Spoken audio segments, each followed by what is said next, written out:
Alright, starting off first here with the 1962 D mint mark Jefferson Nickel. Now this coin here is a mint error coin. This coin was overstruck onto a 1962 Lincoln cent. Alright, so of course it's got the penny coloration to it, Lincoln cent color to it, the copper color, and you can actually see the word Liberty here on the reverse of the coin from the Lincoln cent. Up there towards the left of the building underneath the E. So this coin did sell for over $900. Again, it is graded by NGC, the coin grading company, at a mint state 64 red brown. Coin grading scale goes up to 70. This is at a 64. Now here is a 1962 D mint mark. It is graded by NGC at a mint state 66. It has 5 full steps. Now there's certain dates that are really scarce to find full steps on. So I have a whole video on that. Watch my full steps nickel video, and I tell you guys the dates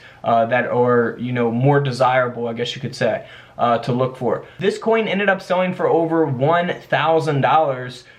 Because of that high grade. So it all depends on the grade population, how many of these coins exist at this grade or higher. So if there's not many in this condition, then of course the price is going to be a lot more than other coins that are graded at maybe a mint state 62. Those coins might not be worth really anything compared to a mint state 66. So keep that in mind. The one grade higher and lower on something like this could fluctuate in value tremendously. Alright, so here's a 1962. It's got the double die reverse, graded by Annex at a mint state 65, the Wexler WDDR-042, and this coin only sold for a little over 40 bucks. So is it worth grading?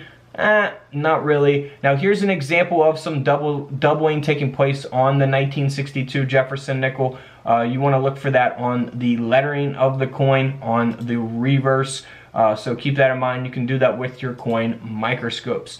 Now here is a 1962 Jefferson Nickel that was struck onto a defective planchet, which we can see here on the left side of this Jefferson Nickel.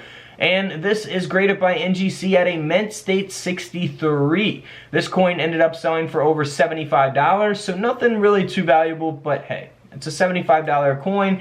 You're not going to make anything off this, a huge profit or anything, after you pay to have the coin graded. Now this coin here is super valuable. This coin sold for over $21,000, and that's because the coin is graded by PCGS at a mint state 67 plus, and it's got the full steps. So very high grade with the full steps. Like I said, I have a whole video on full steps. Here's an image showing you guys that you have to have all 5 full steps. There cannot be any interruptions on the steps to be considered full steps. So keep that in mind. The coin grading company will determine that for you. This coin, like I say, $21,000 because of that high grade. Now here's a pretty cool mint error coin. It is a lamination error, so we'll see the lamination taking place here on the obverse of the coin. 1962 D mint mark. You'll see that all the way from the left side all the way through Jefferson's face to the right side of this Jefferson Nickel.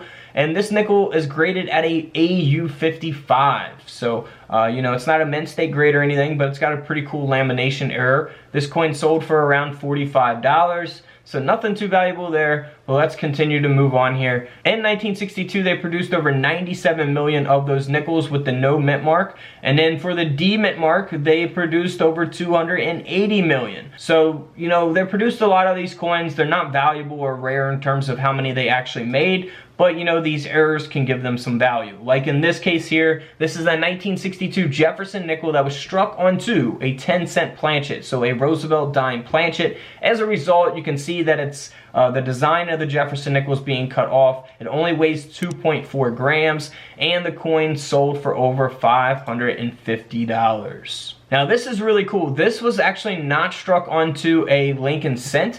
This is a Jefferson Nickel design that was struck on an Ethiopia 5-cent coin. It is the 1962 no mint mark, graded by PCGS at a mint state 63 brown, and this nickel ended up selling for over $370. Now here is that nickel that was actually struck onto a Lincoln cent. 1962 Jefferson Nickel struck onto a 1-cent planchet, a Lincoln cent planchet, and this coin sold for over $345. Now here is the proof version of the 1962 Jefferson Nickel. So proof coins versus business strike coins, I have a whole video on that as well. Proof coins are going to be the very shiny coins. They're much more detailed. They're not intended for circulation. This is graded at a proof 69 deep cameo. As I always say, the coin grading scale only goes up to 70, 70 being the best. This is at a 69, and this nickel sold for over $1,000. Alright guys, don't forget to subscribe in the middle, check out the videos to the left of me, and until tomorrow, I'll see you guys in the comment section below. This is Couch Collectibles, and this is where I